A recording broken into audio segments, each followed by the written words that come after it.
من المہاجرین والانصار والذین اتبعوہم بإحسان رضی اللہ عنہم ورضوا عنہ۔ اللہ تبارک و تعالیٰ کی حمد و ثنا کے بعد نبیوں کے امام، پاک بازوں کے سردار، نبی آخر الزمان جناب محمد رسول اللہ صلی اللہ علیہ وآلہ وسلم کی ذات اقدس پہ انگنت ناتعداد درود و سلام۔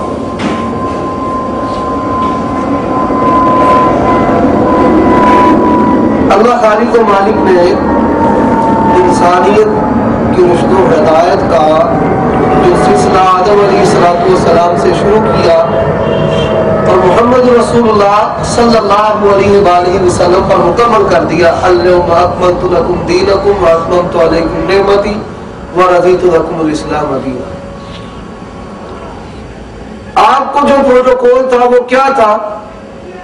والذی ارسل رسولہ بالہدی ودین الحق لیظہرہ علی الدین کلہ ولو کرہ المشرکون۔ اے پیغمبر جناب محمد رسول اللہ صلی اللہ علیہ وسلم، ہم نے آپ کو غلبہ دین کے لیے بھیجا ہے۔ آپ غالب ہیں اور دین اسلام غالب ہے اور یہ غالب رہے گا، اگرچہ یہ بات کافروں کو، مشرکوں کو ناگوارا ہو۔ اللہ فرماتے ہیں یریدون ان یطفئوا نور اللہ بافواہہم، یہ چاہتے ہیں مل کر، کس طرح مل کر؟ الکفر ملت واحد، اسلام کے مقابلہ میں ایک ہو کر کہ اپنی بھوکوں سے اللہ کے دیے کو، چراغ کو، روشنی کو بجھا ڈالے، لیکن اللہ فرماتے ہیں کہ یہ اللہ کے دیے اور چراغ کو بجھا نہیں سکے۔ وہ اللہ کا دیا اور چراغ کیا ہے؟ اللہ کا دین ہے، دین اسلام۔ امام الانبیاء جناب محمد رسول اللہ صلی اللہ علیہ وآلہ وسلم جب دعوت لے کر آئے، ان کی آپس میں کیا حالت تھی؟ ایک دوسرے کے خلاف۔ قرآن کہتا ہے وقالت اليہود لیست النصارى علی شیء، وقالت النصارى لیست اليہود علی شیء۔ یہودی کہتے تھے کہ عیسائی ایک بھی مسئلے میں سچے نہیں، ان کا پورا مذہب جھوٹا، اور عیسائی کہتے تھے کہ یہودی ایک بھی مسئلے میں سچے نہیں، ان کا بھی سارا مذہب اور دین جھوٹا ہے۔ لیکن اسلام کے مقابلے میں کیا کہتے تھے؟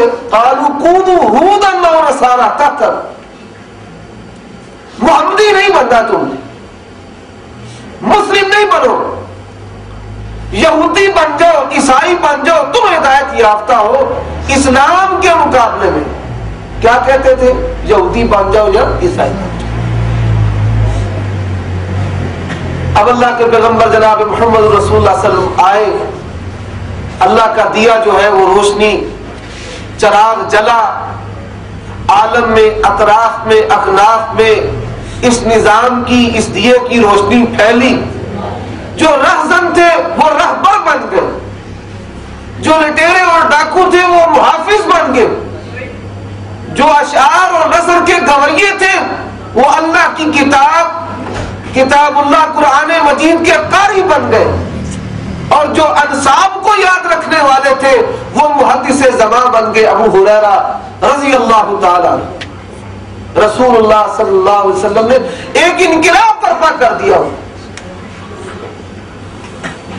اب جن سے اسلام نے جاگیریں چھینی، اسلام میں شخصیات کی حکمرانی نہیں ہے، اسلام میں جاگیردار، رسے دار، یہ بڑے بڑے عہدوں والے، بڑی بڑی جاگیروں والے، ان کے جاگیریں اور ان کے یہ عہدے، اس کا کوئی روب اور دبدبہ، اس کی کوئی حیثیت نہیں۔ دین اسلام میں جتنی جان، مال، عزت، ایمان ایک بادشاہ کا، ایک بڑے سے بڑے آدمی کا، وہ اللہ کے ہاں محبوب ہے، پیارا ہے، اس کے لیے جو اللہ خالق و مالک نے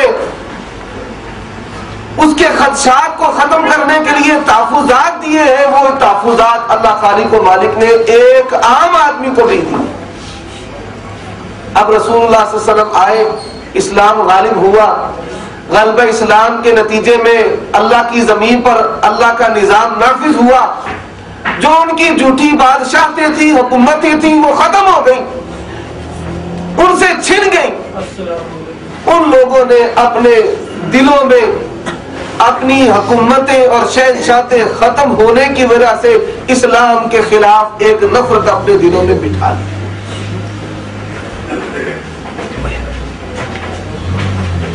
نبی مکرم صلی اللہ علیہ وآلہ وسلم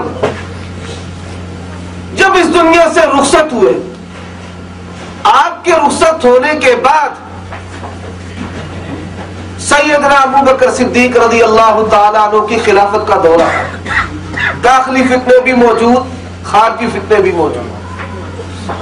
نبی مکرم صلی اللہ علیہ وآلہ وسلم نے اس دور کے متعلق خود بیان کر دیا تھا کہ میں نے ابو بکر صدیق رضی اللہ تعالیٰ عنہ کو کنویں سے پانی کھینچتے ہوئے خواب میں دیکھا ہے اور ان کے کھینچنے میں کمزوری ہے، صحیح بخاری میں حدیث موجود ہے۔ اس کے بعد رسول اللہ صلی اللہ علیہ وسلم نے فرمایا میں نے دیکھا عمر رضی اللہ تعالیٰ عنہ کو، انہوں نے پانی کھینچا، کھینچنے کا حق بھی ادا کر دیا اور سیراب بھی کر دیا۔ وہ حضرت عمر رضی اللہ تعالیٰ عنہ کی دور خلافت، ان کا خلافت کا زمانہ بھی ہے۔ اب اسلام نے جن سے جھوٹی شہنشاہتیں، ربوبیتیں، حکومتیں، اقتدار اور جو مال پر قابض تھے، اللہ کے عطیات پر قابض تھے، وہ چھینے، ان لوگوں نے ایک گروپ، ایک پارٹی بنائی، ایک لبادہ اوڑا نفاق کا، اپنے آپ کو مسلمان ظاہر کر کے اسلام کی بے کنی جڑوں کو انہوں نے کاٹنا شروع کر دیا۔ سمائی فتنہ وجود میں آیا۔ قرآن کیا کہتا ہے؟ اللہ کا قرآن کہتا ہے یشترون الکتاب یکتبون الکتاب بأیدیہم ثم یقولون ھذا من عند اللہ یشترون بآیات ثمنا قلیلا۔ یہود و نصارہ، وہ مجوسی، وہ مشرکین جن سے حکومتیں، شہنشاہتیں اور مال اور اقتدار جو ان کے پاس ناجائز تھا، جب اسلام نے ان سے چھینا تو وہ نفرت جو ہے اسلام کے خلاف ان کے دلوں میں اقتدار کے چھن جانے کی وجہ سے، اللہ خالق و مالک نے بتایا یہ کیا کرتے تھے کہ میری آیات کو تھوڑی قیمت پر بیچ ڈالتے تھے، اپنے ہاتھ سے کتاب لکھتے تھے اور کہتے تھے کہ یہ اللہ کی طرف سے۔ اب یہ یہودیت، عیسائیت، دیگر جو مذاہب ہیں، ان کے نقائص، ان کے عیوب اسلام نے کھول کھول کر بیان کی۔ ان لوگوں نے کیا کیا؟ ان لوگوں نے یہ کہا کہ نبی صلی اللہ علیہ وآلہ وسلم نے اپنا جانشین سیدنا علی رضی اللہ تعالیٰ عنہ کو مقرر کیا تھا۔ اب سیدنا علی رضی اللہ تعالیٰ عنہ کو ان کا حق نہیں دیا گیا۔ ابو بکر، عمر، عثمان، طلحہ، زبیر، بدر والے، احد والے، وہ لوگ جن کے ایمان کی شہادت اللہ کا قرآن دیتا تھا، رسول اللہ صلی اللہ علیہ وسلم کے وہ گھر والے کہ جن کے لحاف اور بستر میں اللہ کی کتاب نازل ہوتی تھی، جبریل وحی لے کر آتے تھے، ان لوگوں کو کہا گیا کہ یہ اقتدار، مال کے حرص اور ہوس رکھنے والے لوگ۔ کس طرح کہ نبی صلی اللہ علیہ وآلہ وسلم نے حضرت علی رضی اللہ تعالیٰ عنہ کو اپنا نامزد قرار دیا ہے، ابو بکر صدیق رضی اللہ تعالیٰ عنہ نے دیگر اپنے ساتھیوں سے مل کر نعوذ باللہ، استغفر اللہ ثم استغفر اللہ، اقتدار کو حاصل کرنے کے لیے سازش کی ہے۔ یہ لوگوں میں سوچ فکر عام کی گئی، سوچ فکر عام۔ مقصد ان کا کیا تھا؟ مقصد یہ تھا کہ جو اسلام کی اکملیت، افضلیت اور برتری ہے کہ ان کی کتاب محفوظ ہے، ان کے دلوں میں ہے، یہ پڑھتے ہیں نمازوں میں اور اس کو اپنا آئین، دستور، قانون اور نجات کا ذریعہ سمجھتے ہیں، وہ کتاب پھیلانے والے، پہنچانے والے، آگے لانے والے جو جماعت افراد ہے ان کو داغدار کر دو۔ جب اس جماعت کا کوئی اعتبار نہیں رہے گا، کوئی کردار نہیں رہے گا، تو پھر اللہ کی کتاب کی بھی کوئی حیثیت نہ ہوگی۔ پھر انہوں نے کیا کہا کہ ولایت جو ہے جس طرح نبوت ہے اسی طرح ولایت ہے، امامت ہے۔ امامت اور ولایت یہ ایک ہی چیز کے دو نام ہیں۔ نبی جس طرح اللہ بناتا ہے اسی طرح نبی کا نائب بھی اللہ بناتا ہے۔ اب یہ جب انہوں نے عقیدہ رکھا، پہلے خلافت کے تنازع پر صحابہ کو داغدار کیا، پھر یہ جو اختلاف تھا اس کو مذہبی عقیدہ بنا لیا گیا اور کہا گیا کہ یہ بات اللہ کی کتاب میں موجود ہے۔ اچھا بھائی، اللہ کی کتاب کہاں پر ہے؟ وہ بات نکال کر ہمیں بھی دکھاؤ۔